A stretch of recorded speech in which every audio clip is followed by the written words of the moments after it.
നമസ്കാരം, ക്യൂ മലയാള UK ന്യൂസിലേക്ക് സ്വാഗതം. Bristol multifaith forum faith and harmony festival സംഘടിപ്പിക്കുന്നു. സൗത്ത് ഗ്ലോസസ്റ്റർഷെയർ കൗൺസിലിന്റെ പേരിൽ സദേൺ ബ്രൂക്സ് കമ്മ്യൂണിറ്റി പാർട്ണർഷിപ്പിന്റെ പിന്തുണയോടെ ബ്രിസ്റ്റോൾ മൾട്ടിഫെയ്ത്ത് ഫോറം 2025 മാർച്ച് 15 ശനിയാഴ്ച വൈകുന്നേരം 5 മുതൽ 7 വരെ ബേസ്ലി കോർട്ട് ആക്ടിവിറ്റി സെന്റർ ബ്രിസ്റ്റോളിൽ ഹാർമണി ഫെസ്റ്റിവൽ സംഘടിപ്പിക്കുന്നു. നോമ്പുകാലം, റംദാൻ, ഹോളി, ഈദ്, പെസഹ, ഈസ്റ്റർ തുടങ്ങിയ മതപരമായ ഉത്സവങ്ങളെ അനുസ്മരിച്ചുകൊണ്ട് ഈ പരിപാടി പരസ്പര വിശ്വാസവും സാംസ്കാരിക ഐക്യവും പ്രോത്സാഹിപ്പിക്കുന്നു. 1966 ഐക്യരാഷ്ട്രസഭ മാർച്ച് 21 വംശീയ വിവേചനം ഇല്ലാതാക്കുന്നതിനുള്ള അന്താരാഷ്ട്ര ദിനമായി ആചരിക്കുന്നതിൻ്റെ സ്മരണയ്ക്കായി കൂടിയാണ് ഈ ഹാർമണി ഫെസ്റ്റിവൽ സംഘടിപ്പിക്കുന്നത്. സാമൂഹിക ആശയവിനിമയം, അർത്ഥവത്തായ സംഭാഷണങ്ങൾ, പരസ്പര ബഹുമാനത്തിൻ്റെ പ്രോത്സാഹനം എന്നിവ പ്രോത്സാഹിപ്പിക്കുന്നു. പ്രവേശനം തികച്ചും സൗജന്യമാണ്. കിറ്റുകൾ മുൻകൂട്ടി രജിസ്റ്റർ ചെയ്യേണ്ടതുമാണ്. രജിസ്ട്രേഷൻ തീയതി ഇന്ന് അവസാനിക്കും. നോർത്ത് സീ അപകടത്തിൽ ചരക്ക് കപ്പലിന്റെ ക്യാപ്റ്റൻ അറസ്റ്റിൽ. നോർത്ത് സീയിലുണ്ടായ കൂട്ടിയിടിയുമായി ബന്ധപ്പെട്ട് ഗുരുതരമായ അശ്രദ്ധ മൂലം ഉണ്ടായ നരഹത്യയ്ക്ക് സോളോങ് കണ്ടെയ്നർ കപ്പലിന്റെ ക്യാപ്റ്റനെ അറസ്റ്റ് ചെയ്തു. തിങ്കളാഴ്ച രാവിലെ US എണ്ണ ടാങ്കറായ സ്റ്റെന ഇമാക്കുലേറ്റുമായി കപ്പൽ കൂട്ടിയിടിച്ചതിനെ തുടർന്ന് 59-കാരനായ ആളെ ചൊവ്വാഴ്ച അറസ്റ്റ് ചെയ്തതായി ചരക്ക് കപ്പലിന്റെ ഉടമ സ്ഥിരീകരിച്ചു. കൂട്ടിയിടിയുടെ കാരണത്തെക്കുറിച്ച് ഹംബർസൈഡ് പോലീസ് അന്വേഷണം ആരംഭിച്ചിട്ടുണ്ട്. UK-യിലെ ദശലക്ഷക്കണക്കിന് ഡ്രൈവിംഗ് ലൈസൻസുകൾ അസാധുവാക്കപ്പെടുമെന്ന് DVLA മുന്നറിയിപ്പ്. നിയമപരമായ പിഴകൾ ഒഴിവാക്കാൻ ഡ്രൈവിംഗ് ലൈസൻസുകൾ സമയബന്ധിതമായി പുതുക്കുന്നത് സംബന്ധിച്ച് driver and vehicle licensing agency UK-യിലെ വാഹന ഉടമകൾക്ക് മുന്നറിയിപ്പ് നൽകിയിട്ടുണ്ട്. സാധാരണയായി ഒരു ഡ്രൈവർക്ക് ലൈസൻസ് ലഭിക്കുമ്പോൾ അത് 10 വർഷത്തേക്കാണ് ലഭിക്കുന്നത്. എന്നാൽ 70 വയസ്സോ അതിൽ കൂടുതലോ പ്രായമുള്ള ഡ്രൈവർമാർ നിയമപരമായ ഡ്രൈവിംഗ് സ്റ്റാറ്റസ് നിലനിർത്തുന്നതിന് ഓരോ 3 വർഷത്തിലും ലൈസൻസ് പുതുക്കണമെന്ന് DVLA നിർദ്ദേശിച്ചിട്ടുണ്ട്.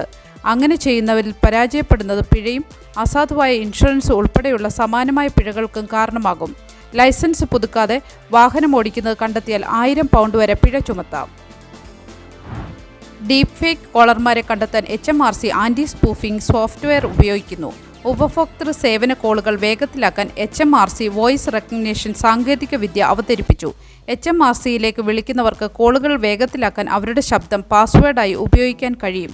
ഭാവിയിലെ കോളുകളിൽ വേഗത്തിലുള്ള ഐഡന്റിറ്റി വെരിഫിക്കേഷൻ അനുവദിക്കുന്ന വിളിക്കുന്നവർക്കായി ഈ സിസ്റ്റം ഒരു സവിശേഷമായ വോയിസ് പ്രിന്റ് സൃഷ്ടിക്കുന്നു. കോളുകൾ കൈകാര്യം ചെയ്യുന്ന സമയം കുറയ്ക്കുകയും കാര്യക്ഷമത മെച്ചപ്പെടുത്തുകയും ചെയ്യുക എന്നതാണ് ഇതിൻ്റെ ലക്ഷ്യം. അഡ്മിൻ പിഴവ് കാരണം ആയിരക്കണക്കിന് ആളുകൾക്ക് NHS സ്ക്രീനിങ്ങുകൾ നഷ്ടമായി. അഡ്മിനിസ്ട്രേറ്റീവ് പിഴവ് കാരണം ആയിരക്കണക്കിന് NHS രോഗികൾക്ക് സുപ്രധാന ആരോഗ്യ പരിശോധനകൾ നഷ്ടപ്പെട്ടു. ക്യാൻസർ, മറ്റ് ആരോഗ്യ പരിശോധനകൾ തുടങ്ങിയ സ്ക്രീനിങ്ങുകൾക്കുള്ള ആളുകളെയാണ് ഈ പ്രശ്നം ബാധിച്ചത്. 2008 മുതലുള്ള സ്ക്രീനിംഗ് വിശകലനങ്ങൾ കാരണം ക്യാൻസറോ മറ്റു തരത്തിലുള്ള പതിവ് സ്ക്രീനിംഗ് നൽകേണ്ടിയിരുന്ന 5000-ലധികം ആളുകൾക്ക് അപ്പോയിൻമെൻറ്റ് ലഭിച്ചില്ലെന്ന് NHS ഇംഗ്ലണ്ട് പറയുന്നു. 2024 ഈ പിശക് ആദ്യമായി പുറത്തു വന്നത്.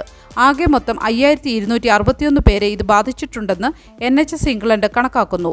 എല്ലാ വർഷവും ഏകദേശം 15 ദശലക്ഷം ആളുകളാണ് NHS സ്ക്രീനിങ്ങിന് ക്ഷണിക്കുന്നത്. എല്ലാ രോഗി രജിസ്ട്രേഷനുകളും പൂർണ്ണമായി പൂർത്തിയാക്കിയിട്ടുണ്ടെന്ന് ഉറപ്പാക്കാൻ GP പ്രാക്ടീസുകൾക്കും ഇൻ്റഗ്രേറ്റഡ് കെയർ ബോർഡുകൾക്കും മാർഗനിർദ്ദേശം നൽകിയിട്ടുണ്ടെന്നും യോഗ്യരായ എല്ലാ ആളുകളെയും സ്ക്രീനിങ്ങിന് ക്ഷണിക്കുന്നുണ്ടെന്ന് ഉറപ്പാക്കാൻ പുതിയ നടപടികൾ സ്വീകരിച്ചിട്ടുണ്ടെന്നും NHS ഇംഗ്ലണ്ട് പറയുന്നു. ബർമിംഗ്ഹാമിൽ ബിൻ തൊഴിലാളികൾ പണിമുടക്ക് തുടങ്ങിയതോടെ മാലിന്യ പ്രതിസന്ധി. കൗൺസിലും യൂണിയനും തമ്മിലുള്ള പ്രശ്നങ്ങളാണ് മാലിന്യ പ്രതിസന്ധിക്ക് വഴിവെച്ചിരിക്കുന്നത്. ഏകദേശം 1 മില്യണിലേറെ ജനങ്ങളെയാണ് ഈ പ്രശ്നം നേരിട്ട് ബാധിക്കുക. ബർമിംഗ്ഹാമിലെ ഏകദേശം 400ഓളം വരുന്ന ബിൻ തൊഴിലാളികൾ ചൊവ്വാഴ്ച രാവിലെ 6 മുതൽ പണിമുടക്ക് ആരംഭിക്കുകയായിരുന്നു. നഗരത്തിൻ്റെ വിവിധ ഭാഗങ്ങളിൽ മാലിന്യ ബിന്നുകൾ നിറഞ്ഞു കവിഞ്ഞതും തെരുവുകളിൽ മാലിന്യ ബിന്നുകൾ കുന്നുകൂടിയതിൻ്റെയും വിവരങ്ങൾ പുറത്തുവരുന്നുണ്ട്. ഇതുമൂലം എലികളുടെ ശല്യവും വർദ്ധിച്ചു. പ്രശ്നം എത്രയും വേഗം അവസാനിപ്പിക്കാനാണ് തങ്ങൾ ശ്രമിക്കുന്നതെന്ന് council city operations strategic director Craig Cooper പറഞ്ഞു. എന്നാൽ ട്രേഡ് യൂണിയനുകൾ ചർച്ചയ്ക്ക് പോലും തയ്യാറാകുന്നില്ല എന്നാണ് ആരോപണം. ഒരു നല്ല ദിവസം ആശംസിച്ചുകൊണ്ട് ഈ വാർത്താ ബുള്ളറ്റിൻ പൂർണ്ണമാകുന്നു. ചാനൽ ലൈക്കും സബ്സ്ക്രൈബും ചെയ്ത് പ്രോത്സാഹിപ്പിക്കണം.